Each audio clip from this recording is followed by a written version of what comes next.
Hi, we are back with So Be It by Sarah Weeks, and we are in chapter 17 called Kiss. I slept late the next morning. It was almost 9 o'clock when I finally woke up, and the first thing I thought about was Elliot. I wanted to show him the photographs. I went straight out to the kitchen without even getting dressed. "Where's Roy?" I asked Ruby, who was standing at the sink washing dishes. "He didn't leave for Hilltop already, did he?" "No, he's gone to Monticello this morning," she said. "He had some business with the county clerk." "Did you sleep well?" she asked. "Like a top," I answered automatically. "That's an interesting expression," Ruby said. "Where'd that one come from?" "I don't know. Bernie always says it," I said. "I've heard of sleeping like a rock or like a baby, but never like a top," Ruby said. "Is Roy going up to Hilltop after Monticello?" I asked. "He'll call in a while. We can ask him then," she said. "Want some pancakes? There's blueberry syrup I made myself last summer."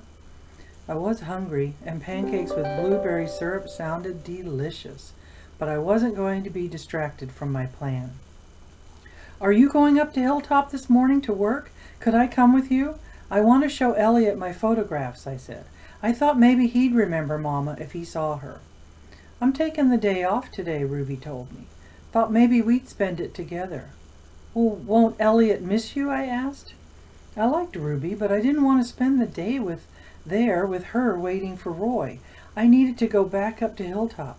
I needed to be there to make sure that somebody asked Thurman Hill to explain why Elliot knew Mama's word. "I haven't taken a personal day all year," Ruby said.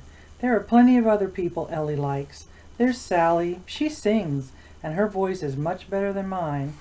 And he's got physical therapy with Bruce today. He likes that too."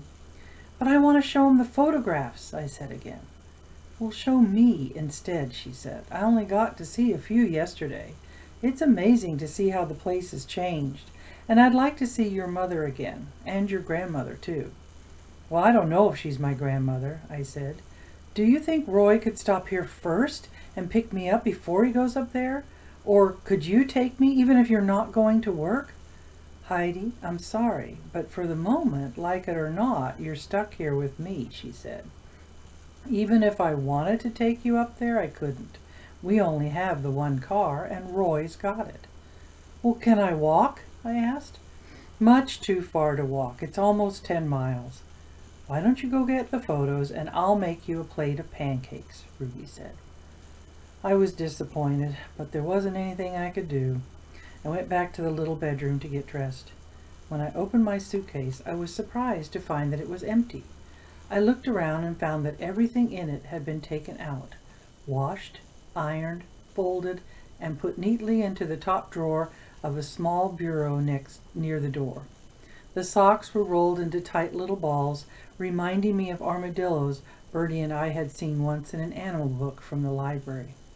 The shirts and underwear were stacked in tidy piles, all the edges lined up and facing in the same direction. Tucked in among the piles was a small, nubby brown ball.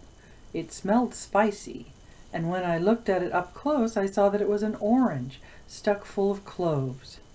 The jar of jelly beans and my backpack were sitting on a shelf under the window near the bed. I pulled the packet of photos out of my backpack and headed back to the kitchen, where Ruby was busy at the stove, flipping pancakes. "Thank you for washing my clothes," I said.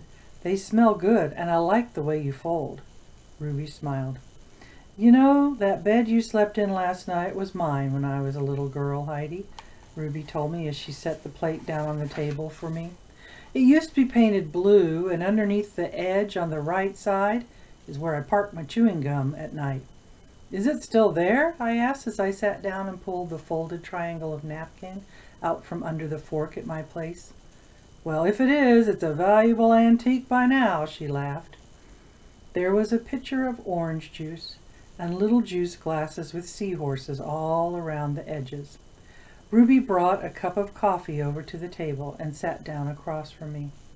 "This ought to help make up for the frozen pot pies last night," she said. "I made the syrup this past summer, picked all the berries myself." I pressed my fork sideways down into the stack of pancakes.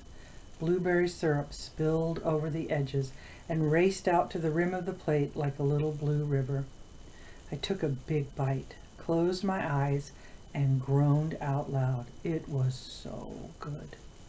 Ruby watched me eat, and when I'd all but licked my plate clean, she reached over and tapped her finger on the yellow envelope of photos. "Will you show me?" she asked. I nodded and wiped my lips with the napkin. Then I opened the packet the way I had a million times before and began to hand the photos across the table to Ruby. "This is the one you saw already, with everyone out on the porch under the sign," I said. "And this is the one of Mama and the woman in the red sweater, who might be my grandmother." Ruby took the photo from me. "And this is the scrawny Santa Claus." I stopped mid-sentence.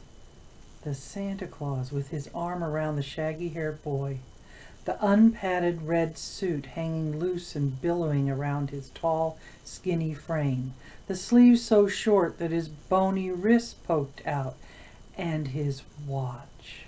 His watch! No wonder I had dreamed about it the night before. I knew now who the Santa was. That's the end of chapter 17. And the end of this episode. Sounds like all the pieces are coming together. See you next time.